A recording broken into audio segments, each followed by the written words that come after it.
All right, perfect. Welcome everybody to this report writing and Lightspeed webinar workshop by Mark Sheffield. This is being hosted by the accounting guys. I work for the accounting guys, and we're happy to host this. I'm going to talk a little bit about our presenters, just give a little intro, look at your screen, and a reminder that if you have questions, don't put it in the chat. Feel free to use the chat. That's great. But if you have a question that you want Mark or either of the Bryans to look at, be sure you submit it in with the Q&A feature. Those are the ones that they're going to be looking at. But yeah, so report writing in Lightspeed, we've got Mark Sheffield. Many of you already know who he is, but I'll give you just a little intro. 30 years in the power sports industry. He's a respected leader in dealership operations. And yeah, right now he's spending a lot of his time just giving back to the industry, sharing his expertise. So we're super happy and honored to help him out with this webinar and host it for him. We also have Brian Lucas and Bryan Tierney as kind of experts to help field some of the questions. Brian Lucas is a partner at the Accounting Guys, has really helped the company have pretty explosive growth in the last, I would say 4 or 5 years. And when it comes to Lightspeed accounting, it's hard to find somebody who knows more than Brian Lucas. Bryan Tierney from Lightspeed, another great expert that we have. He's been with Lightspeed about 15 years, but has been using Lightspeed and has been really kind of a pro at Lightspeed for almost 30, almost 3 decades. So he's done a lot of demos all over the place for people that want to know about Lightspeed features and its, capabilities. So again, another expert. We've got 3 great guys. Mark will be leading the conversation. He's got several topics he wants to cover, but of course, any questions you have, be sure to submit it in the Q&A feature. I will also add something to the chat, some links. For LinkedIn pages, YouTube, and some other webinar pages that you can kind of bookmark or follow if you want to make sure you don't miss any other webinars in the future. But with that, I will pass it over to Mark. Mark, go ahead. Cool. Thank you so much. Appreciate everybody taking the time out of your day to attend this. Just a little background on this. I think it was Andrea at BMW Grand Rapids, probably 2 months ago. I posted something on LinkedIn about a Lightspeed report, and she said you should do a little online training about that. And so I said, yeah, I'll find a time to do it in December. And I posted something about it. And then Brian from the accounting guys reached out and said, hey, we can help you with that. And then Bryan Tierney said, he would like to participate as well. He's helped me with some other things. And initially I figured that this was going to be a little ad hoc presentation, that we'd probably have 30 or 40 dealers who attended this, and I was just going to kind of make it up on the fly. And then all of a sudden we had 100 people, then 200 people, then 300 people. And I think in the end we had 401 people who signed up for this. So got a little bit out of control. So we've done a little bit of planning on how we're going to take you through this. And then I do believe, just kind of based on some requests that we've had from dealers, we're probably going to do a part 2 and a part 3. I think today is going to be the fundamentals. Then we're going to look at part 2, which is going to go more into writing custom formulas and kind of go a lot deeper into how filters are built. And then I think part 3, we're probably going to look at how do you get data out of Lightspeed, pull it into CSVs or Excel, and how do you work on that data outside of Lightspeed. And then we'll see if there are requests from anybody for anything else. So with that, I'm going to real quick, Mark, just to make sure we said it out loud. I don't know if we said it out loud, but we are recording this and we will be sharing that with everybody after the fact, and we'll put it on our YouTube channel, and Lightspeed will also have it in their resources as well. But just want to make sure everybody knows that this is getting recorded and will be sent to everybody. Lightspeed sharing, okay? Yep. Yeah, looks great. Cool. I'm gonna take everybody through some real basic things here, and I think some of this you probably have never seen before, because not everybody has access to the back end or at least the security settings in Lightspeed. So we're gonna kind of talk through just some of the fundamentals on things that you actually need, and if you are having trouble running reports, then you just got to get with your GM or the owner and say, hey, I need a little bit more access to get in. But we're gonna look at security in Lightspeed, and when we go to system and security, I'm going to pull up my user account in this test database. And as most of you know, throughout the system, there are standard reports that exist, and these are kind of designed by Lightspeed. There's not really a whole lot of customization that you can do with those. And then there's custom reports. And if you don't have access to these custom report menus, then that's what I'm going to show you. You need to get with the owner, the GM, get that security turned on. But when we come into the security module, we have our standard security, which just allows you access to all the different menu items in Lightspeed. And there's a lot of settings. There's, I think, about 400 different items in Lightspeed that we can control with security. So turning it off or turning it on. And actually, even recently, last week, working with a dealer, I asked one of the service managers if he was using some functionality in Lightspeed. He didn't even know it existed because nobody had ever turned it on for him. And so he'd never seen it before. And so able to get with the owner, get that turned on, and make life a whole lot easier for that employee. But we have two tabs in here. So we've got our standard security, and then we have our reporting security. And there's two pieces to that. So if I turn on, expand the first one right here, we can see that there's the reporting functionality. And so there's different areas that we can turn on for the user. So we can allow somebody to create new reports. We can delete reports, edit, import, and export. We can copy. And then there's some new marketing features in here as well. And so that's kind of the basic functionality that exists in the custom reporting menu. And then every field within Lightspeed has a security setting on it. And so there's not one item that goes into Lightspeed that we can't control with or without security. And so a lot of times when a dealer will go in to run a report, they may get a little, gonna minimize the screen real quick. You might get an error message that looks like this, and it'll say these fields will be shown as 3 asterisks. And what that means is that there is a field in the custom report that you're trying to run that you don't have security access to. And so what do you need to do? You just got to get with the administrator for your system and say, hey, there's a field that I need within custom reporting that right now I can't run this report, and I'd like to be able to do that. And once they turn that on, this is one of those fields that you don't even have to log out and log back into Lightspeed again.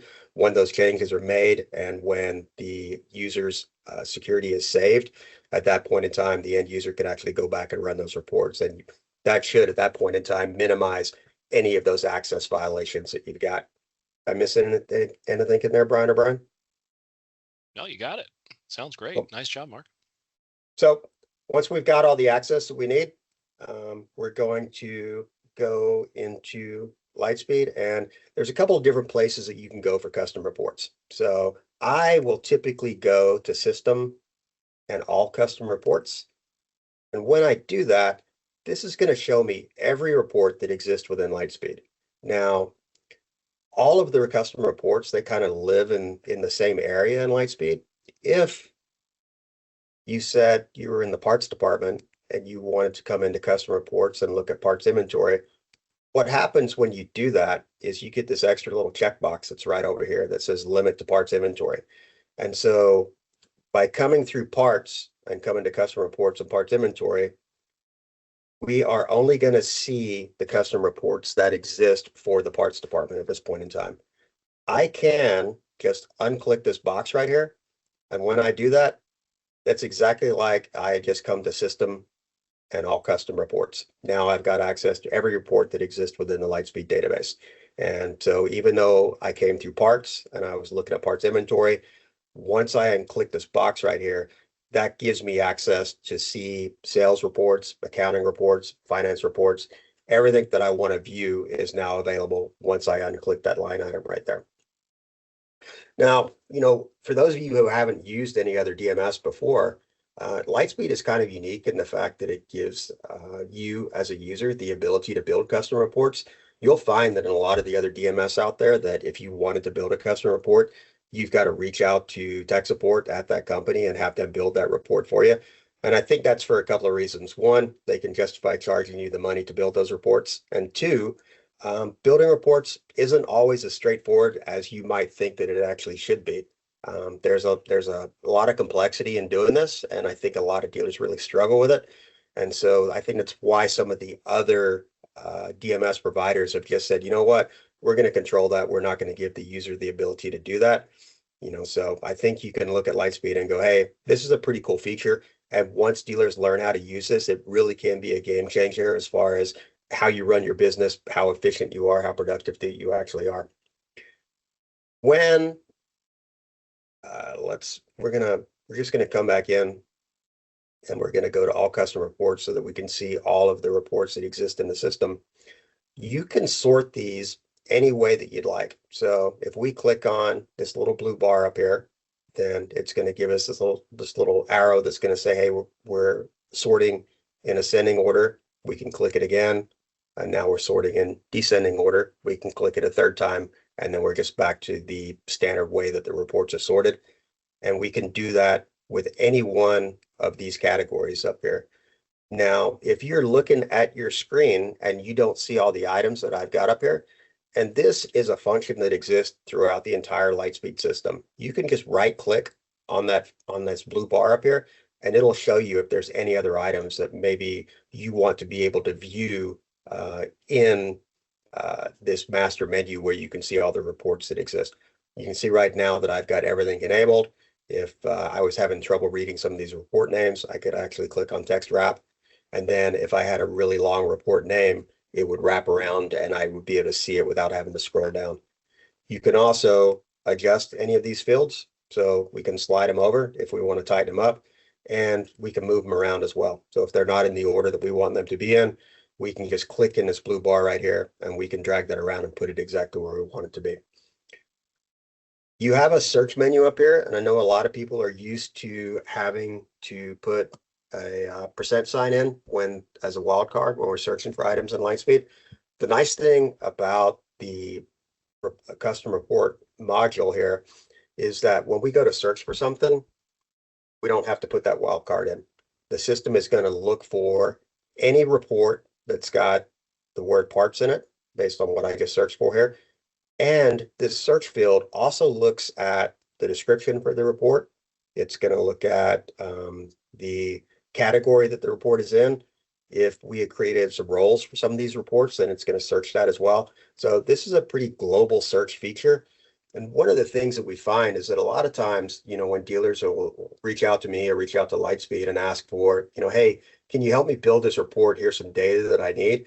One of the first things that we typically remind the dealer to do is just to go in and search and see if that report actually already exists in the system. And you'll find that there's a lot of good content that's already within Lightspeed. And so maybe you don't have to build a report from scratch. You can just go in and utilize one that's already in there. Or if it's 90% of the way that you need it to be, but there's one or two things that you want to change, then that's pretty easy to do as well.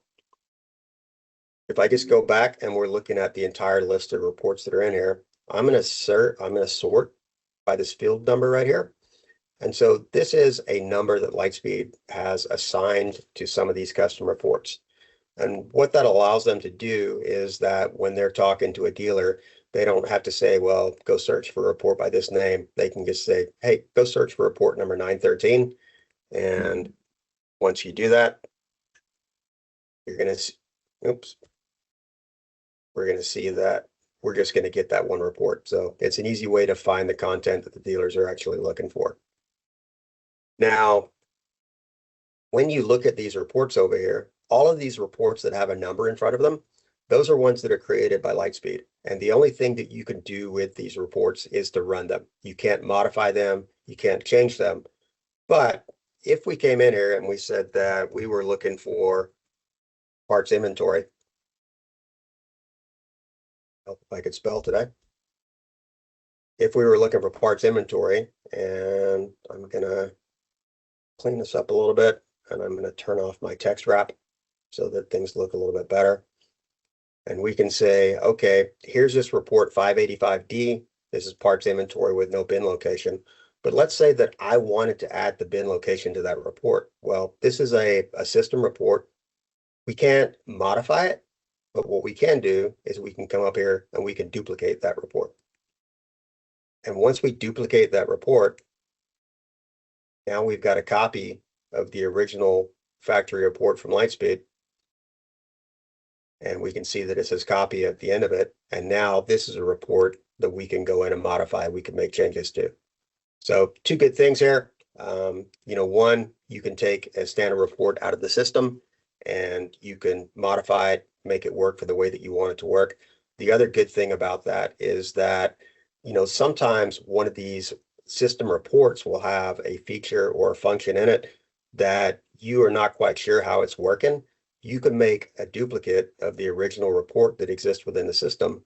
And once you do that, then you can come in and modify, and you can look at and see how that report is actually set up by Lightspeed. So you can kind of reverse engineer some of the work that they've actually done.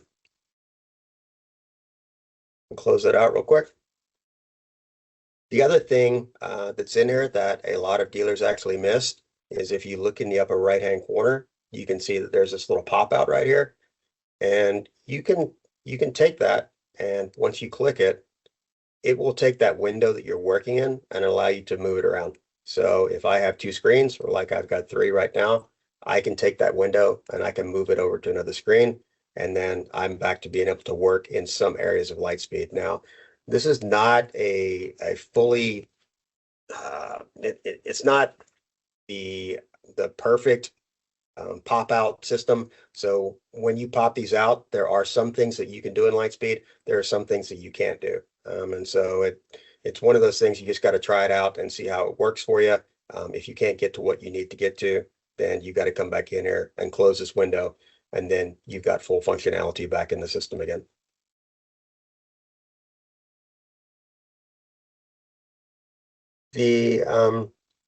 So coming back into all of our custom reports, let's talk about the functionality that's up here at the top.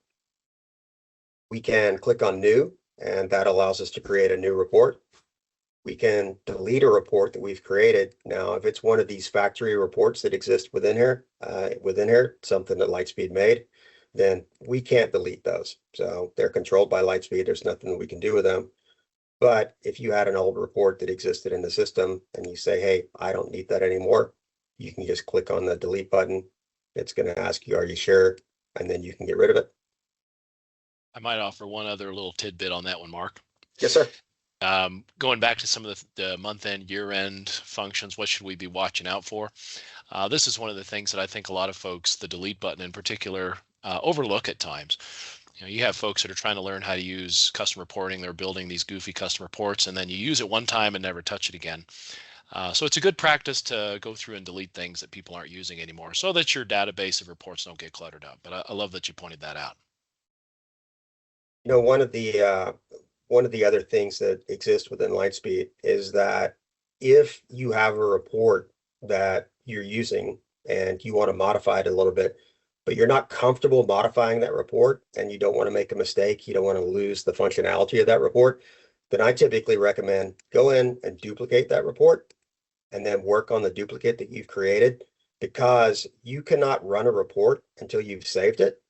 And so if you were to go into this report and modify it and make changes to it, and you made a mistake and you only find that out after you've run the report, you've already saved it. And so you've lost your original report. So always a good idea to make a duplicate of a report if you're not quite sure about what you're actually doing. Now we've got the copy to store feature. If you are a dealer that's got multiple stores that exist on the same Lightspeed server, then you can take a report and you can copy it out to other stores. One of the key things about that, though, is before you go copying a report out to the other dealerships, is make sure you've got it set up correctly and is exactly how you want it to work and appear. Because if you take that report and you copy it out to 3 or 4 other stores and then you find that you made a mistake in it, you've got to go and clean up those reports in the other stores and then recopy it again. So it's always good to make sure that the report is exactly how you want it. And once we get into the details of reporting, I'll actually show you how you can take one report and you can use it across the entire company. So you don't have to build that same report that exists within every database for your Lightspeed system. We have the import report feature, and then we have an export. If you were at your 20 group meeting and one of the dealers in your 20 group had told you, hey, I've got this really cool report that I utilize in Lightspeed, and I think that you ought to try it out. This is an easy way to share reports between different dealers. And all you have to do is we come in here and we're going to find the report that we want. And we'll go down and find one of these custom reports, and I can say, hey, this is the one that I want right here. I can export that report. It's going to ask me where I want to save it on my computer. I typically put those on the desktop, and then I'm just going to save that. And now there's an RPT file that exists on my desktop. And all I have to do is go and create an email to my friend. I'm going to attach that RPT file to it, and he's going to get it. She's going to get it. They're going to save it to their desktop, and then they're going to come in and click the import feature. They're going to search on the desktop for that particular report. Here it is. Only the RPT files are going to show up. And we can just upload that report into the system. And now I've got a report that some other dealer utilized that I can actually utilize in my system today. So an easy way to share reports between locations. And the nice thing about that is that you're not sharing any of your own data in the store. The only thing that you're sharing is the report format and the way that it works and the filters that it's got. You're not sharing any of your confidential information that exists within your DMS. And then we also have report history, which is a nice little feature. We can click on that and we can see how often is this report being run. And we can also see on this one, it hasn't been run by anybody, but if this report had been utilized by the staff, then we could see who's actually run that report and when they ran it. You know, when we look at, going to just get back to a fresh screen real quick. You know, you'll see that these roles exist for some of these reports, and I'll explain to you how to set those up. But one of the things that some dealers do is they'll have 4 or 5 reports that they expect their department managers to run every month. And when they do that, you can come in here and say, okay, I want to see all of the reports that exist for my warranty specialist. I'm just going to put it in here. So that's all that I've got. And you can see that it's picked up a few extra items because it's also looking at these notes and things down here. But I can then come in and I can see here on the screen, okay, they're supposed to be running this report every week, but the last time that it's run was 2019. This one was run in 2023. And so you can quickly kind of audit and make sure that your managers or your employees are doing the work that you expect them to do. So that's kind of all the functionality that exists around reports. Now, one of the other things that you can do as well, and it's not really so critical right here, but let's say that I want to sort these reports by the role, and then I want to sort by the title of the reports. I'm going to click on role first. That's going to give me my first sort feature right here.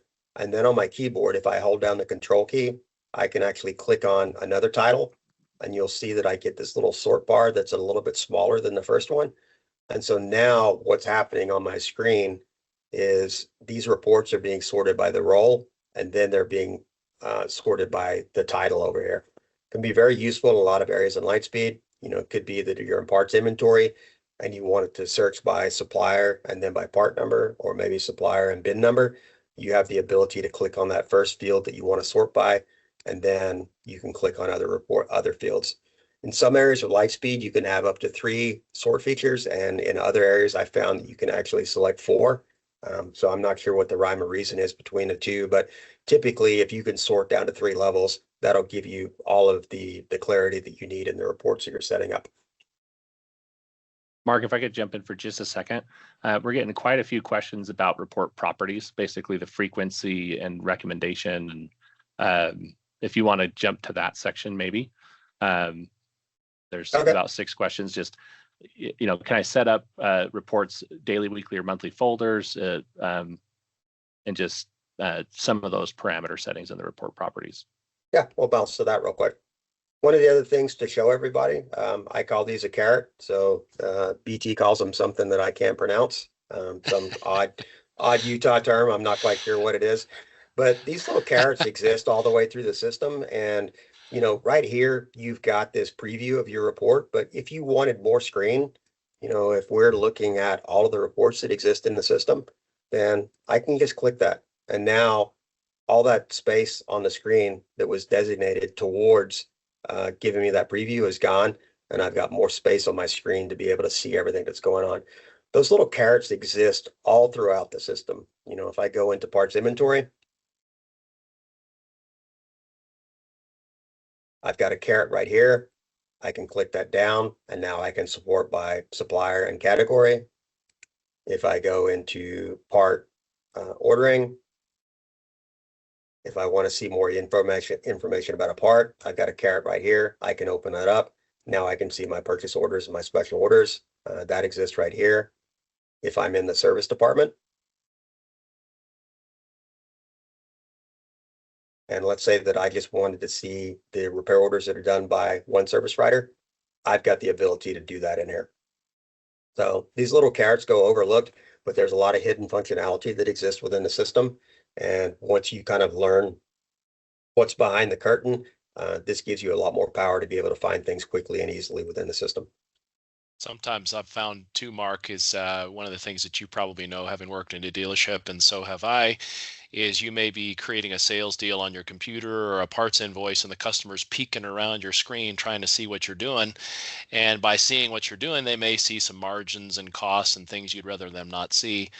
So hitting that VIT, or in your words, caret, will allow you to hide some of those things so that the customers aren't seeing it. So yeah, perfect. And just one quick little input I'll have there too is a lot of clients will ask, is this screen changing it for everyone? No, it's a user by user setting. So what he showed as far as moving the columns in different orders or making them different sizes or any of these filters, these are a user by user setting, which is really nice.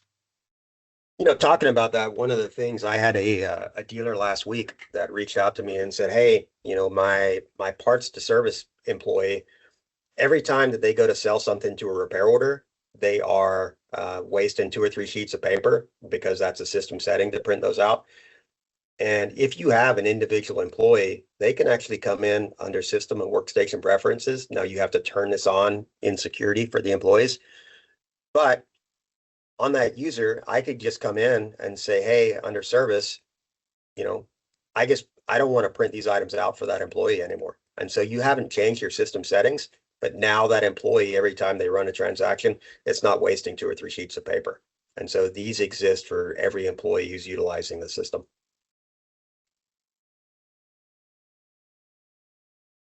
So we're going to close those out. So I wanted to go into properties. I'm going to get out of my order here just a little bit, but I'll kind of show everybody how that works.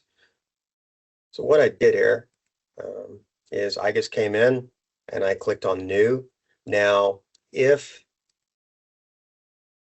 I had come through system and all custom reports and I go to create a new report, then I've got to select where the area of the Lightspeed database is that I want to run a report from. If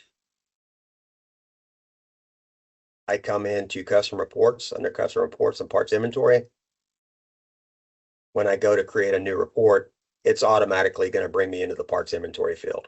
Now, right here, we're in the parts inventory database. I can close that out. And then I can add report, and it's going to give me the parts options that I can run a report from within that parts area. One of the other things too that's kind of unique about going in under system and all custom reports is that when I come in here to create a new report, all of these items that exist over here on the left, there are actually some items that you can build custom reports for coming in through here that don't exist anywhere under these menus. So there's a kind of a few hidden databases that you can build a report for that if you had tried to come under rental and custom reports, maybe you couldn't find that item. By coming under system and all custom reports, I'm going to see every database with it or every table within the system that I can actually build a report off of.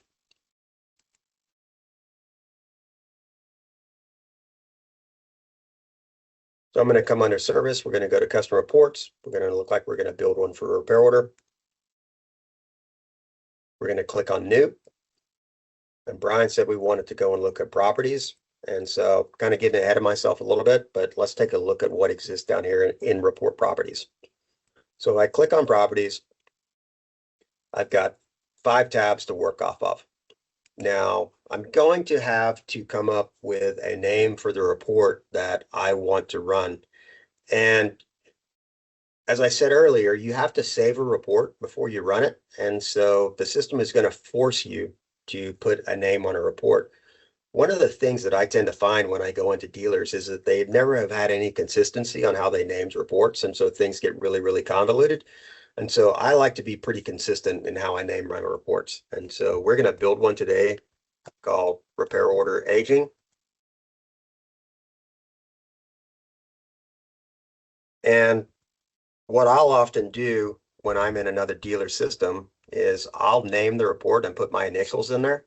And a lot of times I'll actually just put the month and the year that I created the report. What happens by doing this is that if you're working in your DMS and you're naming the reports, when you go to search for that report, all you got to do is go in under System and All Custom Reports, put your initials in, and every report that you've created is instantly going to be on your screen. So quick and easy way to find what you have created and to be able to run that without having to go search through 300, 400, 500 different reports trying to find the one that you want to utilize. On this screen, there's a category, and these are user defined. So we saw them on the search tab, and we can call these what we want to call them. And so we might say that this one's going to be repair orders. We can utilize whatever we want in there, and this field is searchable as well. So whatever we utilize later on when we're going to go and search for the reports, we can put in here what we have categorized those reports as, and then they're actually easy to find. Within report properties, we can turn on and turn off these headers. And so right when you go to create a report, everything is enabled at that point in time. But let's say that I want to get the most use out of my report space that I actually can. I don't need to print the sort description. I don't need to print the grouping. I don't need to print the filter every time that I run a report. And so I can turn those items off, and now they're not cluttering up the header of the report when I run it. And if I'm only a single store operation, I really don't need to have the store name on there either.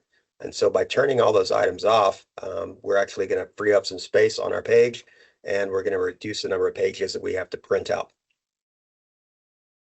We've got this data set record counts down here, which is just going to, at the very end of our report, it's going to tell us how many records actually printed out in that report. And then we've got this unique little feature down here, print for all stores. And this is one that I really like for multiple location dealerships. We can create a report in one database. I typically pick whatever is going to be my starting database. And that's where I'm going to create all my reports. And then I can click on this print for all stores button. And now when I run this report, if I've got 4, 5, or 6 stores that are within my organization, that report is going to run for all of those locations, and I'm going to get one master report. So I don't have to jump into 6 different databases and run that report in each one.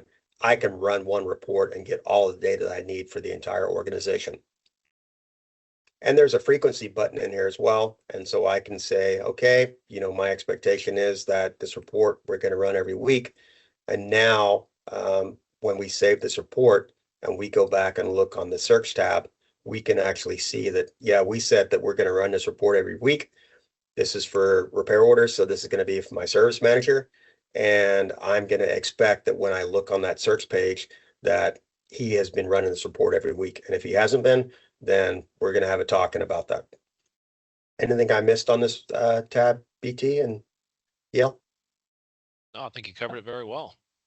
Yeah, I would just say one thing that I like, just talking about the frequency, I'm kind of shifting back in your schedule a little bit, but there's that button again in that custom report section where you can hit the history and see if they're actually running it as a double check on the staff to just see, if you've set that expectation for them, it's just clear and easy for you to see that they're actually running it. But yeah, good point. Thank you. And potentially the roles tab, which you kind of spoke about, I think a little earlier, Mark. If you want to assign this to individuals, the parts manager versus the sales manager, et cetera, on that roles tab a little over to the right, you can define who is this report for, and you can use those search. I'm looking for the parts manager report, the accounting manager report, and it does show up in the search criteria. Sometimes it's easier for people to build workflow for themselves when they know that that report fits their role in the business. Yeah. And once we save this report, we'll kind of go back and show how these all come together. Yeah. Awesome. So we've kind of set up this report right here. We've got what's going to print, what I want to print. I'm going to turn off this print for all stores right now. We've got our page set up. So we've got portrait, which is exactly like it looks here on the screen. But if we had a whole bunch of columns that we wanted to add to report, and we found that we couldn't get them to all show up on that single report, then we can also change it to landscape as well. And now we've got a wider report, just not as long. We've got our chart set up. So if we wanted to define a field in a report that also generated charts as well, then we can turn that on. We have to define what kind of chart that we actually want. And then we've got to define what field is going to drive that charting setup. I don't know a lot of dealers that utilize this, but it is a neat feature. And, sometimes a dealer will just want to be able to have a nice graph that comes directly out of Lightspeed. And this is a way that you can do that. Maybe if we're looking at unit aging or something along those lines, this gives us the ability to do that without having to take that report and move it out to Excel. We've got our roles. And so here we've said that this report is repair order aging. And now we've said that our service manager is going to run it. And we've got a description field in here. And so maybe we could put some notes in here. Service manager to.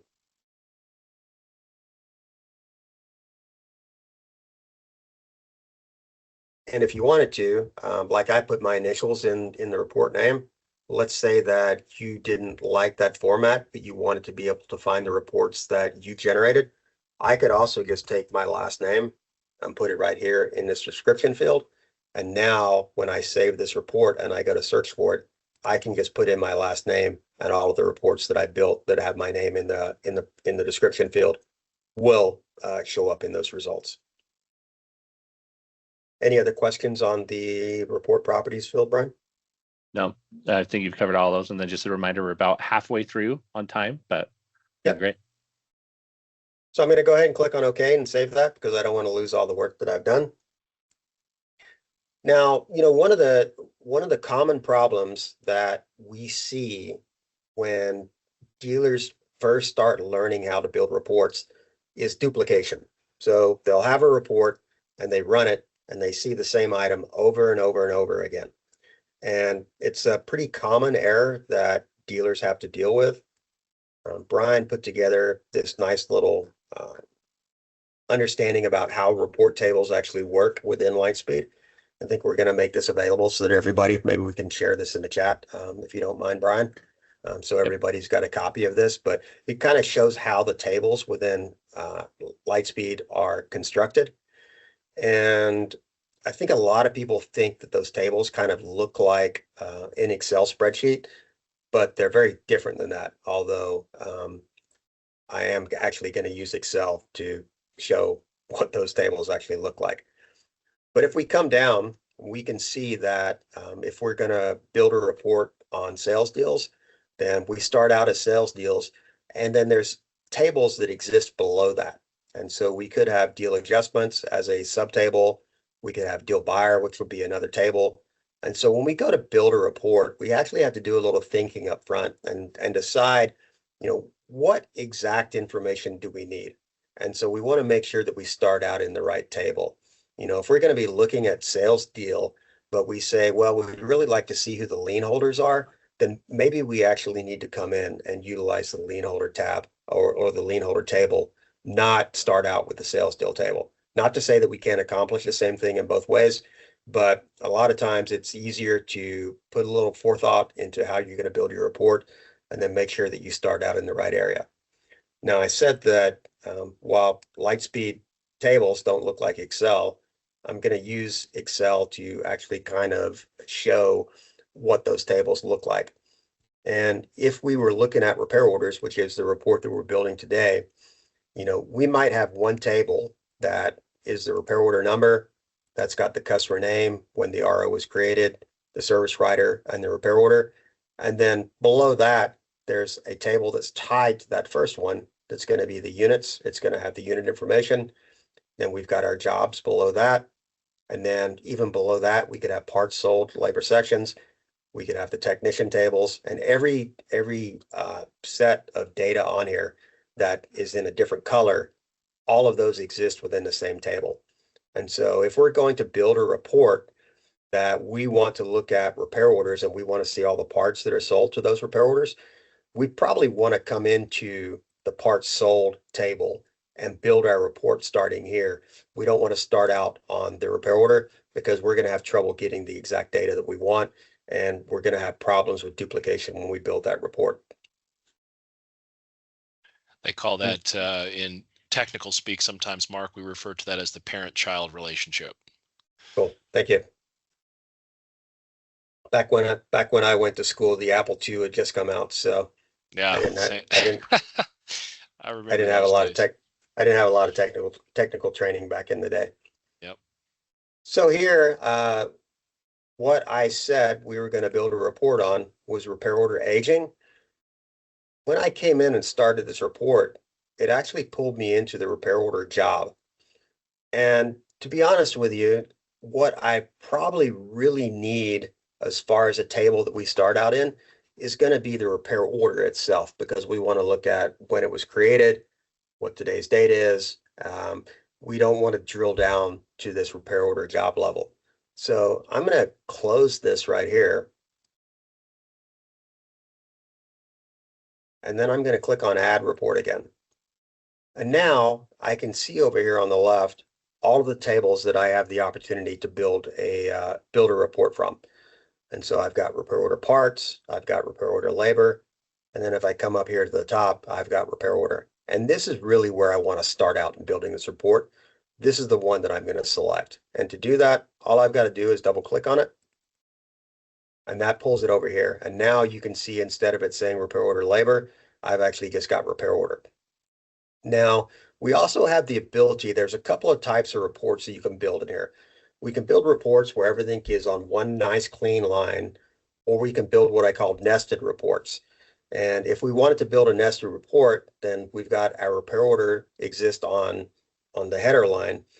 And then we can click on this little box right here, and that will allow us to select any of the tables that exist below repair orders. And so these are the tables that are there. If I wanted to build a report that showed, the payments that have been taken on repair orders, then I can go ahead and double click on that. And now I've got a report that's got a, what you call it, mother and daughter, father and son? Parent child, something like that. Parent child. Not as fun as VitVit. That's right. Yeah. That's right.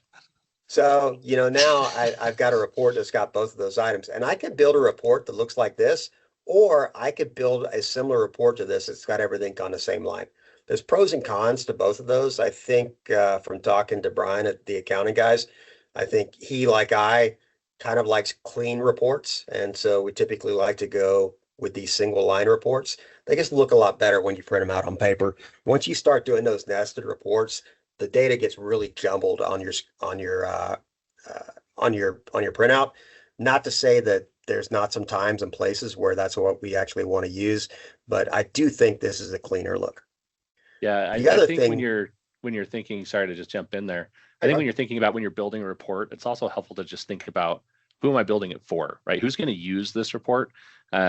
If you're going to be working with, if the user of this report doesn't know anything about Excel, or they're going to puke in their mouth if they hear that word again, you might build nested reports because that's really the only way to get the data to present and make sense and be accurate.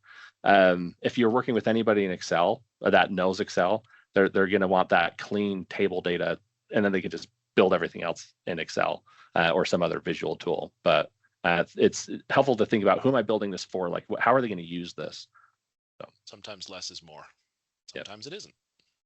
Yeah, and my preference, if I can build a report in Lightspeed that's going to give me the exact data that I want, and I don't have to take it into Excel, that's why we're paying for Lightspeed, and it has the ability to do that. But there are some situations where we don't have any choice. We really need to take the data out of Lightspeed, put it into Excel. And I think that, if we do another one of these presentations, that's going to be one of the things that we're going to focus on. But here, I'm going to build a quick report. And so we've said that we want to look at repair order aging. And so I've now selected the table, and I'm in a search over here. And typically what you want to do is we can see that I can grab fields from both the customer table and the repair order table. When you're selecting fields for this report, if you can, you're always best to select fields that exist within the same table. So when you start grabbing fields that exist in other tables, that is a lot of the times where we will start seeing duplication in the reports that we run. So as long as I can, right here, I'm going to sit under repair order, and I'm going to scroll down and find a few fields that I want. So here, I'm going to come down and I'm going to look for repair order number. I'm just going to double click on that, and it's going to move it over here for me. I might offer one other thing there, Mark. Yes, sir. You're absolutely correct. You can scroll through the list, but much like you showed when you were searching for reports with that search field, and I think you already showed that, you can search for terms, which is sometimes a little quicker than scrolling through the list. Sometimes it also helps you learn some of the Lightspeed terminology.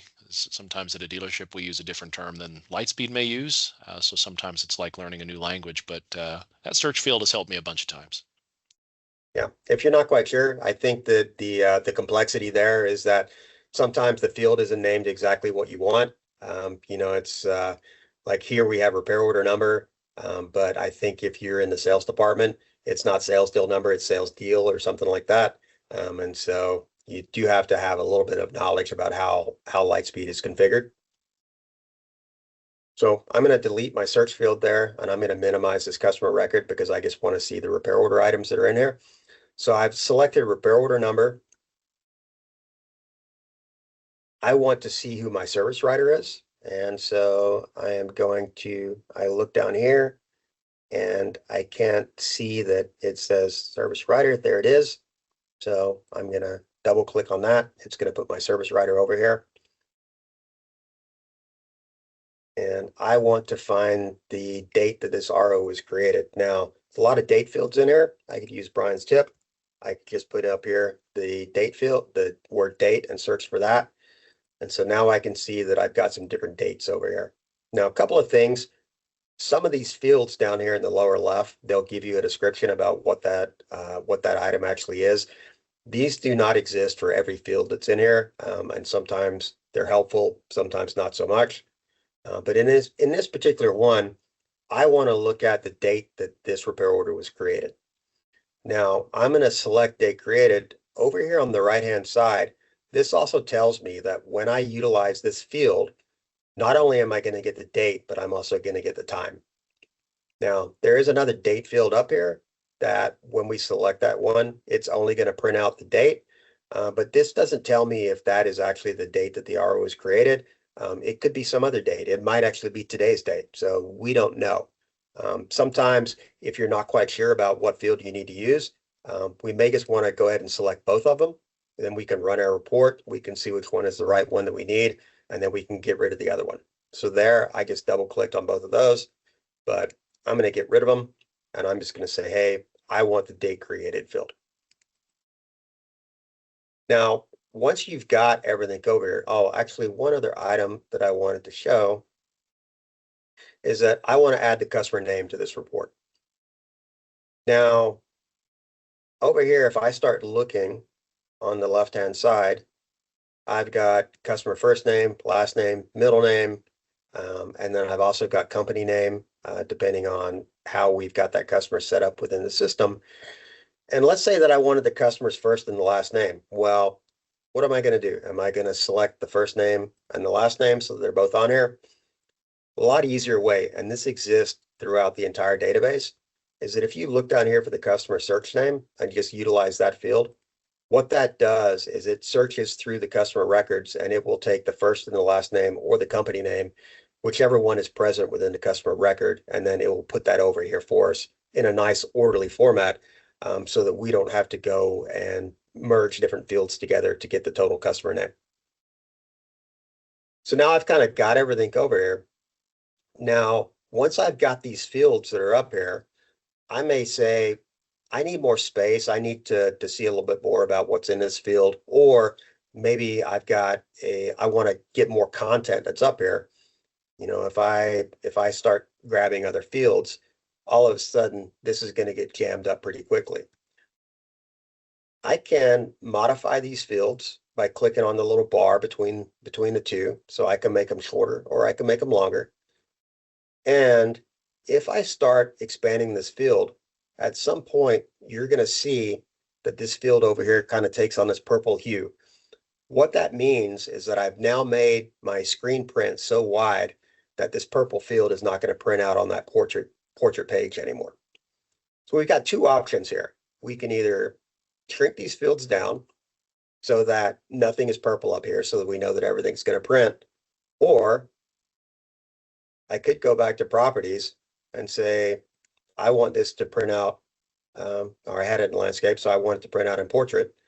When we do that, now we're going to see that we really need to shrink things down quite a bit. So I can kind of keep condensing those. And now I don't have anything that's purple. And so at this point in time, I can print out everything that's on this report, and it's going to show up on my final printout. The other thing that I can do in here is that, let's say that I don't need to print out this whole repair order number.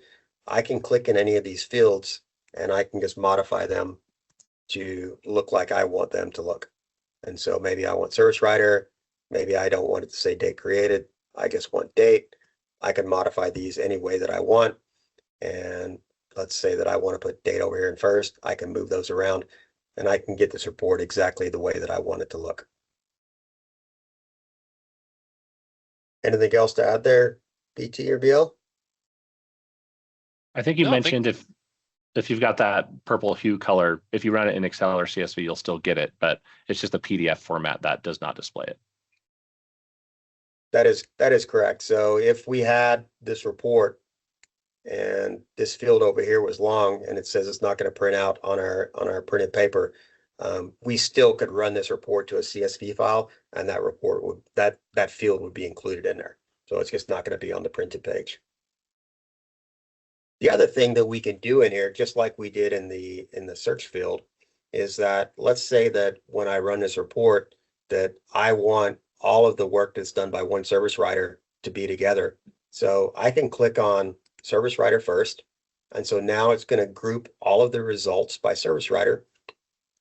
And then I can hold down my control key and I can do by repair order number. And so now everything is going to print out by service writer and then by repair order. We could change that around. We could do by date. So I could just click on date and now everything's going to print out in the date order. Or I could do it by customer name. And now everything's going to print out by the customer name that shows up in the results that we're going to generate when we run this report. Just much like all of the other search tables you were showing earlier, Mark, with that caret, if you double click, it reverses the point of the caret to a downward facing, so you can do ascending or descending on your sort, whatever your preference is. But yeah, awesome. Yeah, you get 3 of those. And so let's say we click that twice and then we want to do by service writer.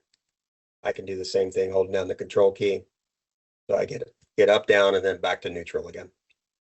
Now, one other thing in building these reports is that sometimes we want financial data. And so let's grab a monetary field. So we've got our labels total cost. And so I can add a monetary field to this report. And now that gives me the ability to print out totals and grand totals. The only fields that you can sum up together are going to be monetary and numerical fields. And so by looking over here next to the field types, we can see that this is a money field. So if I utilize this one, I can add it up. Some of these, let's see if there's a numerical field in here. Like this one has got a number on it. I think I could probably add that one. It's a repair order number. I'm not, even though it's a number field, that one's not going to allow me to add it up. But sometimes you can add those, not every time. So I've got everything over here. Now, the other thing that I said is that we are going to want to sort or we're going to want to print out the age of the repair order. If I look over here on the left-hand side, there's nothing in here that tells me how old this report is. So I can search for age. I'm not going to see anything in there. And so Lightspeed gives us the ability to construct our own fields. So I'm going to click on this add calculated field. I'm just going to kind of brush over this today. I think in one of our next meetings, we're going to talk a little bit more about this in detail. But here we're going to build a quick one. So I'm going to click on calculated fields. It's going to force me to save my report before I go any further.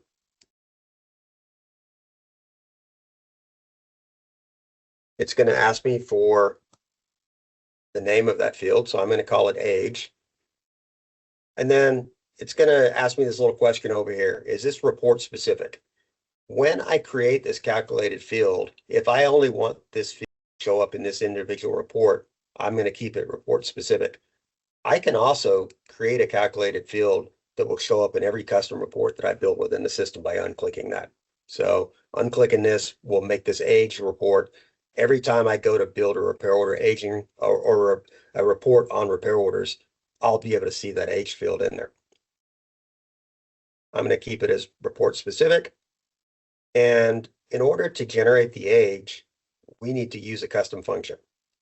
So if I click over here on functions, I can see that there is an age function that exists within here.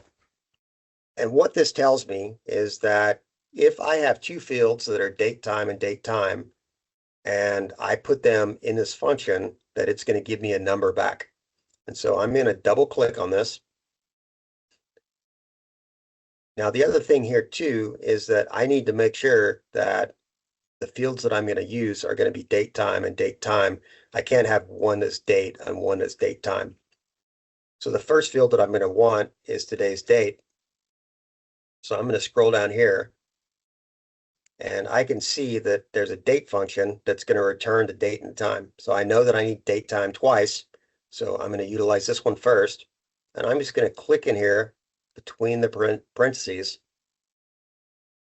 That's going to add my date field.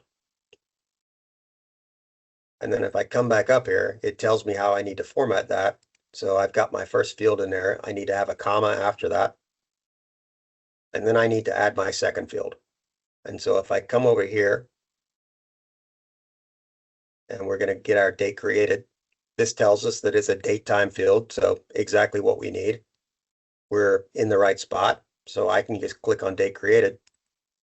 And once I do that, now all of a sudden I can see that whereas before I had that, this was kind of highlighted in pink. That means that it's not calculated correctly. Once I double select that, now all of a sudden I should get my color back. I think I put an extra parentheses in there. So now all of a sudden this goes green. So I know that my calculation is good. Now I've also got this field right here is highlighted as date created. I can come over here and put in sample data. So I could say 12/1/2025.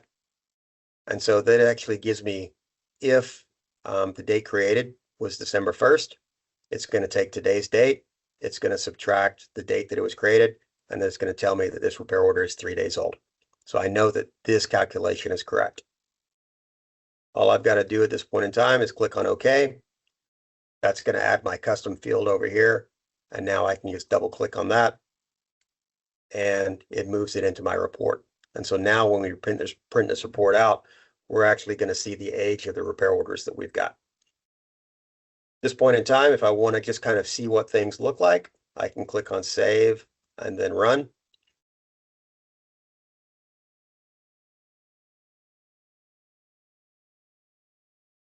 And I'm going to get some results in here. Now, there's not a whole lot of data in this test database. So this works right here.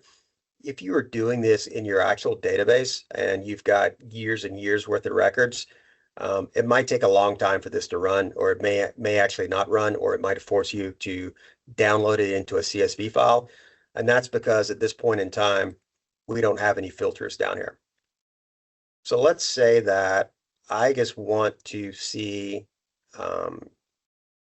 repair orders that are more than 365 days old. I can come down here and add a filter. I'm going to click on these little brackets, and then I can select any field in here that I want. So I can click on the age, and then I can say, I've got some options in here. I'm going to say is greater than or equal to, and we're just going to put in here 365. That way I can see all of the repair orders in the system that are more than a year old.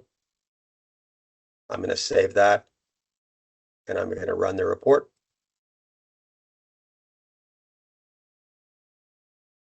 And now the results that I get, if you look over here at the age column on the right, you'll see that everything that I get in here is the repair orders that are more than 365 days old. Now, it definitely looks like Bryan has not been doing a good job of cashiering out his old repair orders, because he's got a lot of old stuff in here that is probably going to put a pretty big dent in his policy account. Fortunately, there's two Bryans, so we're not sure which Bryan you're referring to there, Mark. So I like to keep it ambiguous. There you go. Yeah, way to take extreme ownership, Bryan. That's the way to do it. The other thing that we can do as well is, let's say that we want to look at our oldest repair orders first. So instead of sorting by customer, I can come in here and I click this a couple of times because I want to sort in descending order. Now I can go ahead and run this report again, and it's going to ask me, do I want to save this? One of the things I think a lot of dealers overlook is that if you get tired of seeing this little reminder, you can just click on Don't Show Again, run the report, and now I won't see that message anymore. What's going to happen, though, is every time I go to run a report, it is automatically going to save it for me. Now we can see that our results are by oldest to youngest.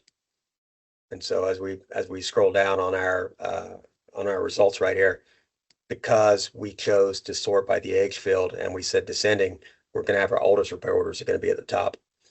Now, the other thing that you can do as well is that you see when we go to run this report, it doesn't give us any options about how old repair orders that we want to see. If I click on this little prompt right here, we can save our report. When we go to run it, it's actually going to ask me, what's that number that I want to look for? And so I could just put 4,000 days in there. And now when I run this report, I'm only going to get the repair orders that are 4,000 days old or older. And you can do that for almost any field in the system. You can say, okay, I want it to be hard coded every time that we run this report. I always want to see the same results. Or you can set any of those fields up to be under a prompt. And that way it's always going to ask you what you're actually looking for when you run that report. Anything to add to that, B&B? No, we had a quick question just about, could I do a range of days? And so just inside that filter under that drop down, there's multiple options that you get to basically design how you would like your filter to work. And so the is between would be maybe be an option where you could say is between 180 and 365 days. So you get that chunk of data. And depending on what field you're using, it would actually be a date where this is a calculated just number. This is why this one's a number, but different fields will actually be a date. So there I said that I wanted to see between 300 and 400. So we can see that that's exactly what we got. And there are a couple of different ways to do that. We could also say is greater than or equal to 300. And then we could add a second filter that said the repair order age is less than or equal to 400. And because this drop down here says and, whatever results we get have to meet both criteria. So it has to be older than 300 days and it has to be less than 400 days. I could put a prompt for both of those. It's going to ask me, do I want to abide by those or do I want to ignore them? And I get the exact same results as doing it as between. We're starting to see a couple comments where people are getting excited. This is fun as far as adding different filters of, can I do this? Can I do this? Can I do this?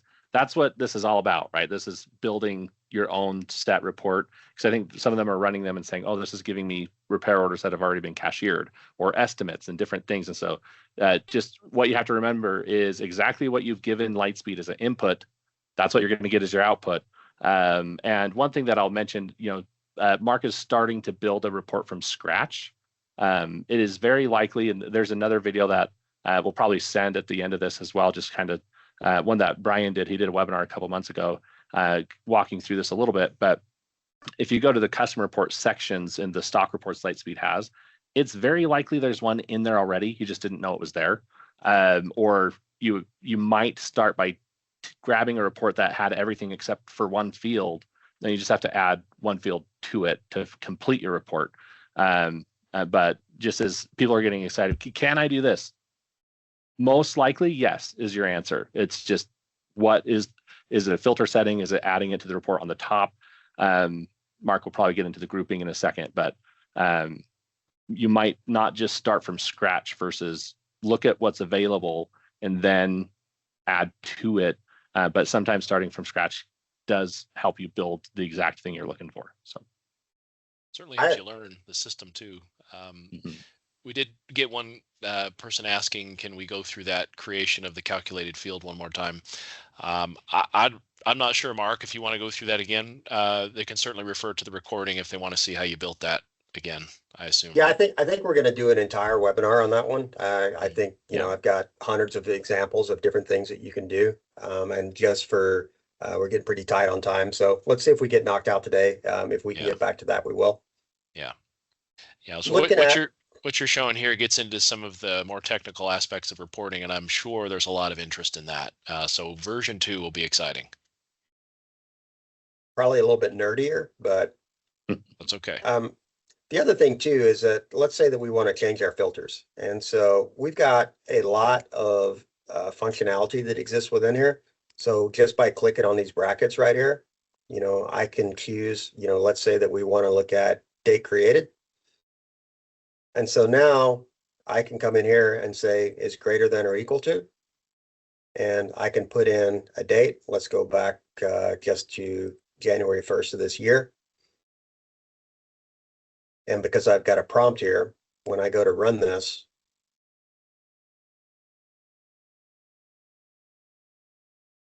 it's only going to give me the repair orders that were created after January 21st. Now, I might want to have those in a nicer order, and so I could sort by date.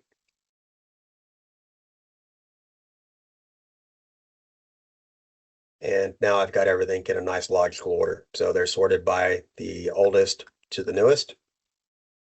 The other thing too, when I run these reports, is that I have the ability to save it as a PDF. I can save it as an Excel file, or I can save it as CSV. I would tell you that primarily whenever I want to get anything from Lightspeed into Excel, I save it as a CSV file, not the Excel.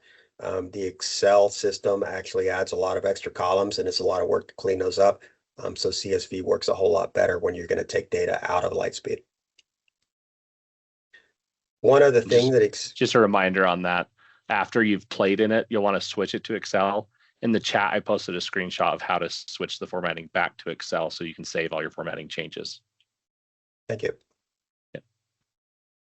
There's a couple of other things that exist within here. I'm going to see if I can find one real quick. Actually, I can probably just go back to my age. If you look in this drop down, you have like is in list.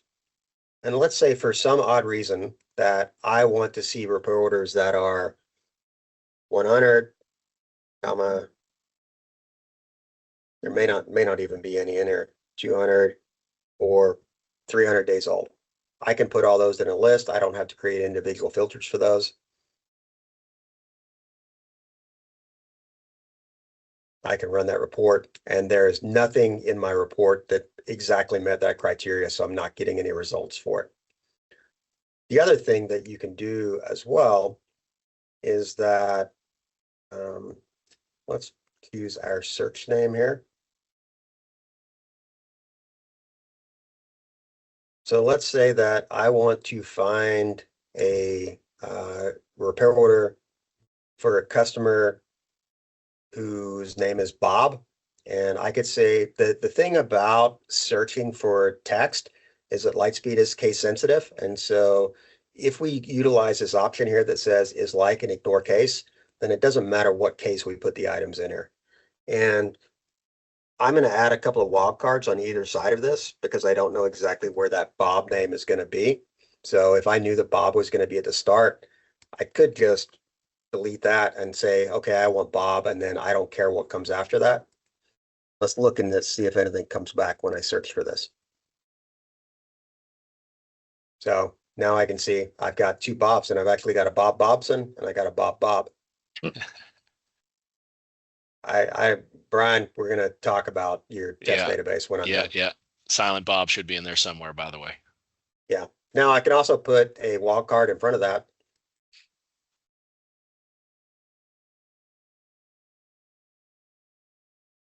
And I get a few more results because now I've got some Bobs that are coming later on. So when I did it the first time, I only got the results that started out with Bob because I didn't have that % sign in front of it. So it had to start and then it didn't care what it finished with. But by putting that wildcard on either side of my search, now I'm going to get Bob exist no matter where it exists within the customer name. I'm going to get all the Bobs. So got a meeting with the Bobs. Any other cool features in here that that you like, Bryan or Bryan? Well, I was just going to offer back to the is in list filter or terminology there. I like that. And, I know we're looking at service reporting and that's great, but I like to use that if I'm looking for sales categories. And I think we talked about this one time, Mark. It's often where I might have a distributor, a salesperson that says, show me a list of inventory, but I only want to see your spark plugs, your taillight lenses, and your t-shirts. And those might be categories we have in the system. And I like to use that in list for those sales categories. It works great for that. Yeah. So I like that you showed that. It's really cool. I could have, if our sales category for spark plugs was SPK, or I wanted tires, or I wanted exhaust system, as long as I know exactly how those sales categories are set up, I can put them all in there like that. I could also just add a few additional filters and just have spark in the first one, tire in the second, exhaust in the third. I would have to change this to or because there is no way that one part number would have SPK, TIR, and exhaust as a sales category. So I've got to do the or feature right here, but different ways to accomplish exactly the same results. And maybe while you're there at the same time, click the button next to the filter on the and or option. It's possible you'll have so right next to the filter, it's like a L or a staircase maybe. Oh, the nested. Yep, where you might have some and requirements and then an or requirement, and then on the far left hand side you can change the order just by clicking and dragging the arrows up and down. I had one question about I'm trying to run a report, but it's basically giving me data like an error that it can't get the request. That can happen depending on what field or the tables can't link together. As far as diagnosing the issue, I typically start by just deleting one field at a time or one filter option at a time to see what broke it. That doesn't always work, but reach out to Lightspeed support and they can help you with the report from there. Oftentimes it's a calculated field that wasn't built properly or something's changed and it's resulting in an error. So it could be, to your point, Mr. Lucas, that's exactly, just eliminate some fields till you find the solution or call support. We're happy to help you. The date in this report, for example, is the date time. So it's actually giving you the specific time it was created. Maybe that field changes a little bit. And so that now, you're not able to see the time anymore. So that broke the report. If you have that, like I've got this calculated field over here, if I highlight it and I come in and just click on my little starburst, if there's a problem with that calculated field, it's going to be purple in here. And it's actually, I'm going to need to fix it. And then that will potentially fix the report that I'm using. The other one that is nice as well is that if I just wanted to have a report that I never had to put the date in here, I could just put the date created, and then I can say last 30 days. And now every time I run this report, I don't have to put anything in there. It's just going to show me the repair orders that were created within the last 30 days. So there's tons of functionality in here, and it kind of varies based on the fields that you're utilizing over here. So I'm going to leave that for the last 12 months right now. We also have over here this grouping feature. And let's say that I want to run a report for repair order aging, but I want to group it by my service writers, and I want to be able to give them their own individual report. I could sort it by service writer and then repair order number, but there's not going to be any delineation between the two. So what I can do down here is just come under add. I can select service writer under, and we're kind of same table. So we're going to be under repair orders. And I can tell it, do I want a subtotal if I've got any numerical fields that are up here? Do I want it to show the labels? So do I want at the start of each one of those? Do I want it to actually show the name of the service writer? And then do I want a page break after every time that it changes? And I'll tell you where this is really useful. We have our payroll report that we use for our sales team at Woods. And my payroll report is set up exactly like this, and I use a page break after each salesperson change. And so when we run that report, I got one report that I got to run. It gives me nine pages, and I just hand each individual page to the salesperson. They've got their own data. I don't have to cut anything. I don't have to play with anything. But by setting it up like this, now when I run this report,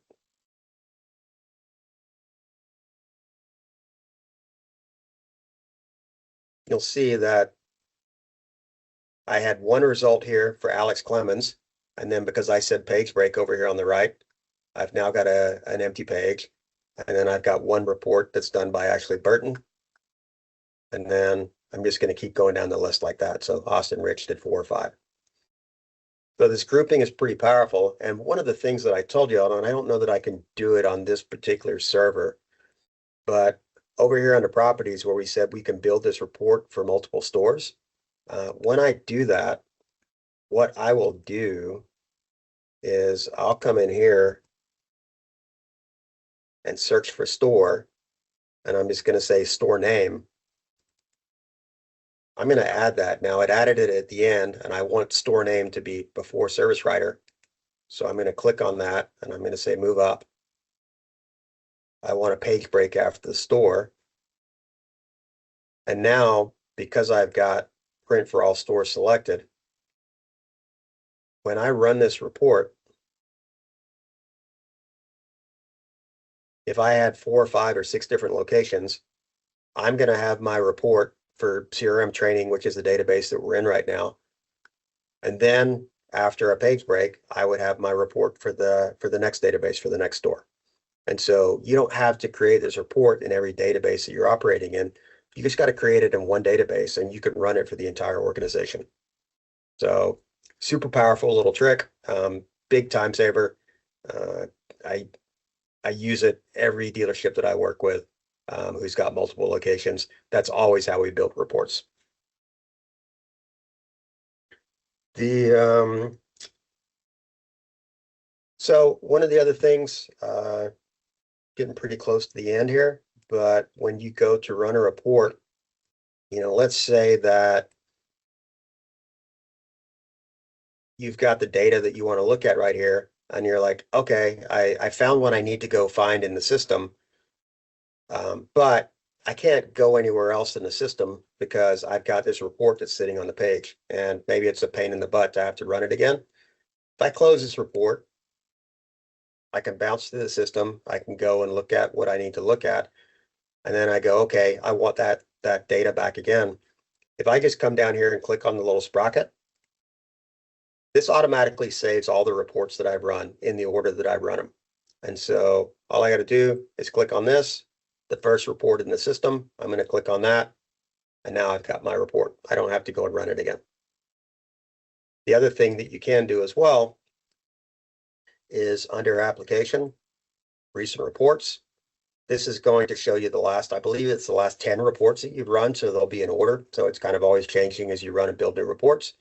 But I can just come under application, recent reports, and that's going to take me directly back to that report that I just built.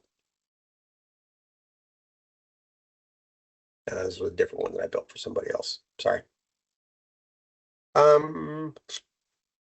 Couple of other items, and we will wrap up.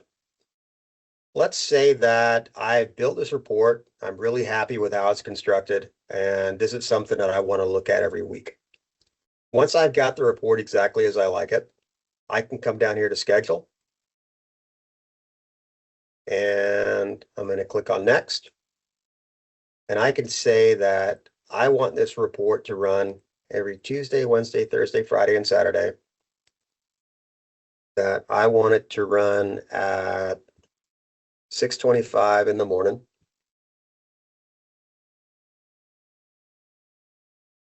I'm going to, I want it to run every week. And I'm just going to click on finish. And now what's going to happen is that report is going to run automatically at 6:25 every day, or the days that I selected. If you are in Lightspeed, when it runs, you're going to get a little pop-up window down here that's going to come up and say, hey, your report just ran.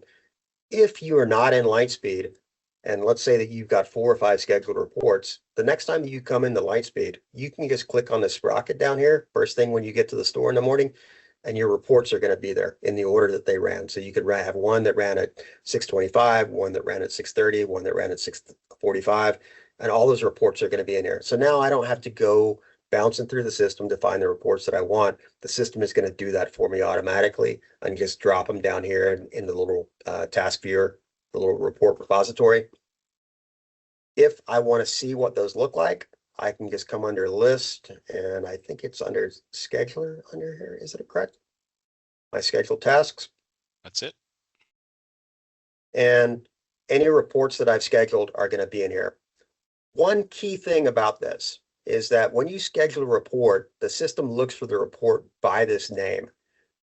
If you were in your report and you changed the name of this, let's say that we worked on it in January 26, and so now we've changed that. Once we save that, the next time this task goes to run, it's going to be looking for the report under the old name. It's not going to find it, and so it's not going to run anymore. And so what you do have to do is come in and you've got to update the report names on those. Or what I typically do is I'll just delete my tasks that I've got scheduled, and then I'll go back to the report that I want and I'll reschedule it again.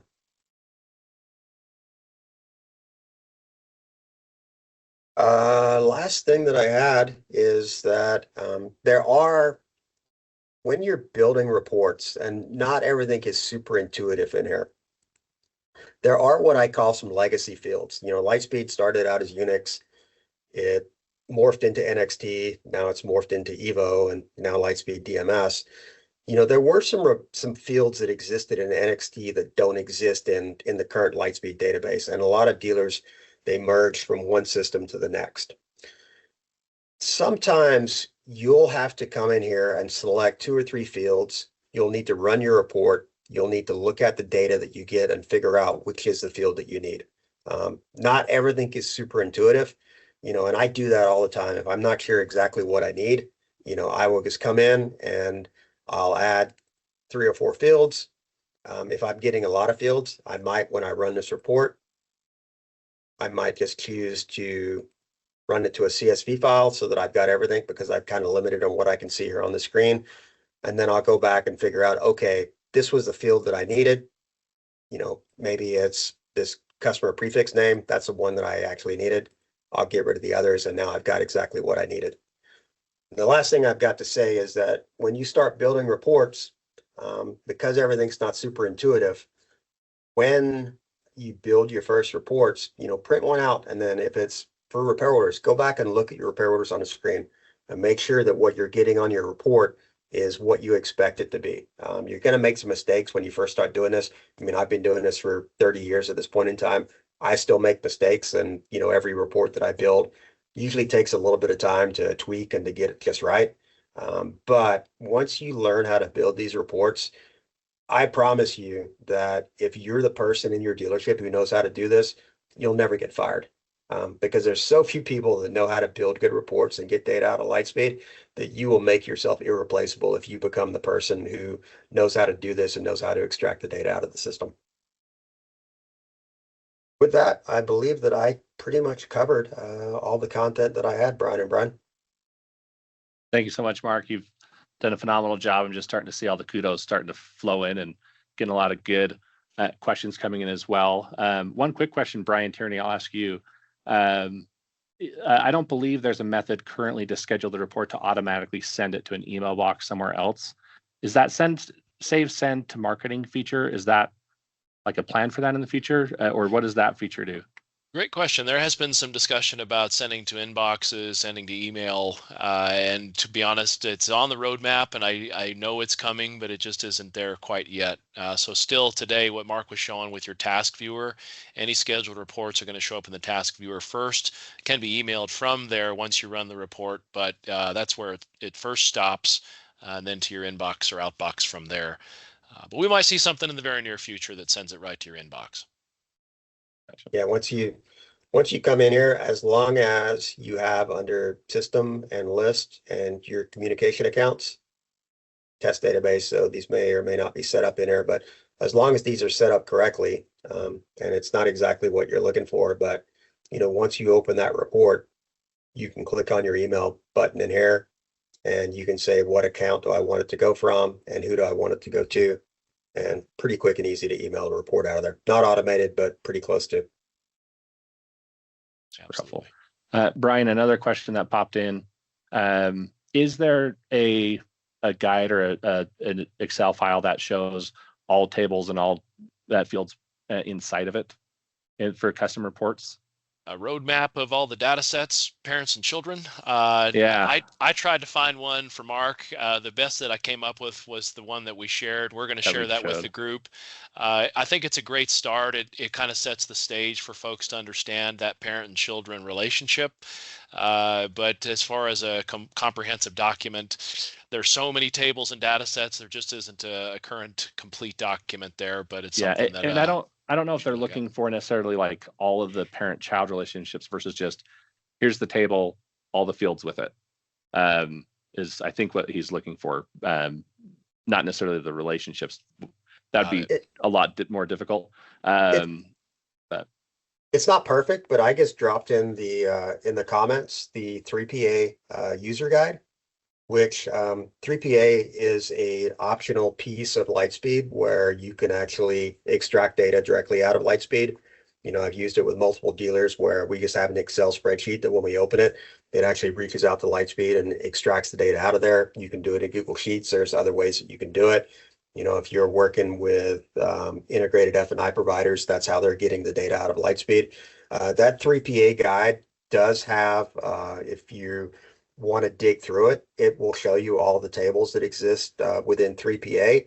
That is not all the tables that exist within Lightspeed. And then it shows you all the fields that are available for those as well. So it picks up, service, sales, major unit inventory, parts inventory. That document does have a lot of those fields broken out in there, so you can see them in there. Good place to start. Yeah. One thing that I'll just mention, seeing a couple questions about CSV and Excel file types and whatnot.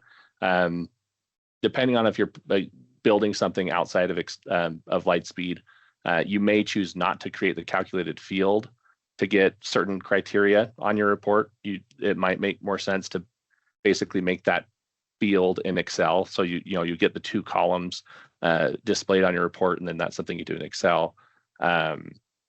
Another question, quite a few questions were revolving the profit and loss. Can I get a profit and loss for one day or a rolling profit and loss? There's kind of two reports there. The 120B will give you monthly balances for the profit and loss. The other report that I use often is the 101E report, which gives you the GL history for all accounts. You might have to manipulate it just a little bit, but that's going to give you the detail accounts that have entries within it. You can add a field for the consolidated account, so you could then basically replicate the profit and loss the way that you would see it stock in Lightspeed. So those are the two reports that I would suggest looking at.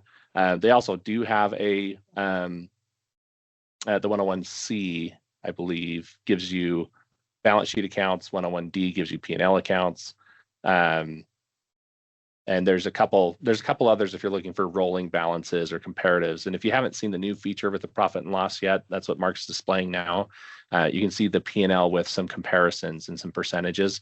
It just doesn't have, if you wanted 6 months side by side, it won't give you those range side by side. But this is a very, a new feature that just got released, I want to say maybe a month ago. And so this is a very good update to have here. So. I think if somebody really wanted to have a P&L for a single day using the GL history report, I think you probably could build something that summarized that. It wouldn't be super clean, but you could drag it out to Excel and have that pretty quickly if you wanted it for a single day. Yeah, and another report that I tend to show a lot of dealers, it's not perfect, but will you go to the doc report, Mark, for me? That's what I was going to go to. General ledger reports and then doc reports, so the daily operating controls report. It starts by showing you in a visual, but we always flip it to data to get down to the table. And then if you'll just look in that menu drop down, right now it's showing us the month, but you can switch it to day or year. And then on the top right, you can pick your options as well. This report, you can see multiple stores or one single store. If you come to this report and you've never used it in the past and you just see a bunch of blanks, it's because you do have to map this report. That's typically it is a very simple mapping. It's under general ledger lists and departments that you basically just assign each department to kind of a Lightspeed standard department.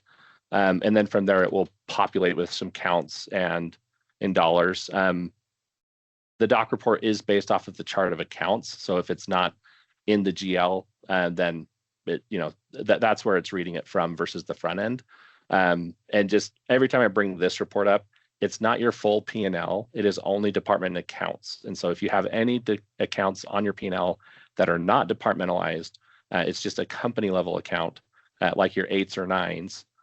Those accounts will be excluded from that report, which is maybe something that you want. So keep in mind, going back to that doc report for me, Mark, the far left, it says total dealership. It's the total department accounts, not total, it's just not going to give you net profit. And that doc report is available on the mobile app with Lightspeed, which is nice. That is the only financial report today available there, but that is a helpful report to utilize. I think the doc report to me is probably the best one that dealers can utilize to kind of see their profitability for the day. At our dealership, at the end of the day, the GM actually goes in and just runs this for a single day, grabs a snapshot, and then he emails it to me. And then that kind of tells me where we're at for the day. Is it a perfect match to the P&L? No, because there are some of those higher level accounts that are not included in there, but it's really accurate. And just pointing out, I tell you one of the biggest mistakes that I see, and I really like this parts invoice analysis report, but there's a lot of dealers that don't understand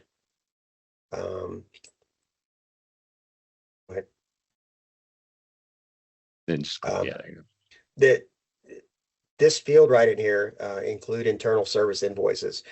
This report will not tie to your P&L because the transactions that go to repair orders, that's not a real transaction. That's just a transfer of parts out of inventory.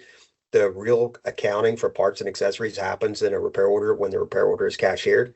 And so do not use this report for commissions, for payroll, for anything like that. This is a really good report to kind of show you how strong your employees are doing, maybe to create a little bit of competition between them. But this is not a financial report.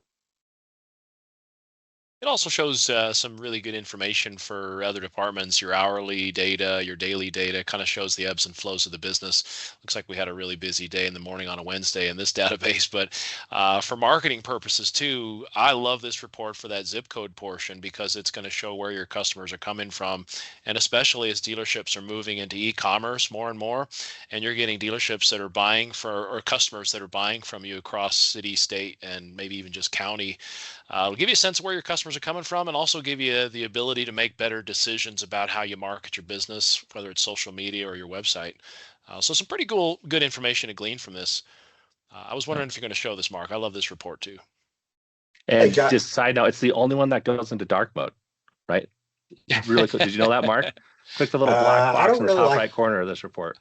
I'm getting old. I don't really like dark mode that much. I don't either, but it's the only one that does. There's not a print button. You can screenshot it, but it's kind of funny. Just side note there. In the chat, we posted those links again for Mark Sheffield's LinkedIn. If you're not following him, you should. He makes a lot of great content and finds a lot of helpful support and resources, and continues to post on LinkedIn. So make sure you follow him. Again, we will share this on our YouTube channel. We'll also send an email out with the link for the recording. We'll make sure to send out an invite for the next one that we plan. And then also the links for Lightspeed as far as their resources and the webinars. Before we just end it off, I'll just give it a couple minutes here too. But if there's a webinar you'd like to see or another workshop done, go ahead and throw that in the chat. Give us some ideas, things that you've been wanting to get trained on and didn't know if there's already an available resource from Lightspeed or from us or Mark, and go ahead and throw those suggestions in as you want to.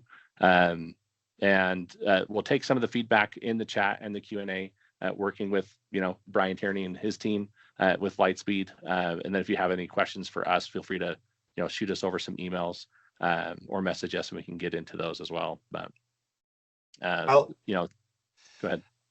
Just to add in two things, if y'all have not participated in it, so Brian Lucas and his team do Tag Your Thursdays a couple of times a month. And it's just kind of an hour of dealers logging into a webinar and asking questions about Lightspeed. And I try to participate in those when I can. And I'll be honest with you, as long as I've used Lightspeed, there's not one of those where I don't learn 2 or 3 things that make my life a lot easier within the system. So really good to sign up for those on the Accounting Guys website. And we've done some partnership with the accounting guys for our Wednesday webinar series that we do here at Lightspeed. We've really gotten into the habit of doing at least one webinar per month, and you can see the link there in the chat to the lightspeeddms.com and the webinars feature there. We definitely encourage all of the people on the webinar today to check that out and sign up for our webinars as well. We're doing something at least once a month, if not more often than that now, training, getting the news out about new features and functions, and we welcome everybody to those as well. I guess the last thing I would say is, we've just talked about, didn't know how this was going to go over, having a part 2 and part 3. Nothing is fully decided at this point in time, but if you would like to see more, if there's some interest, then by all means, reply, send an email, send a message to Brian or to me. Just kind of let us know what you're looking for. And if there is enough interest, then we'll try to put together another one.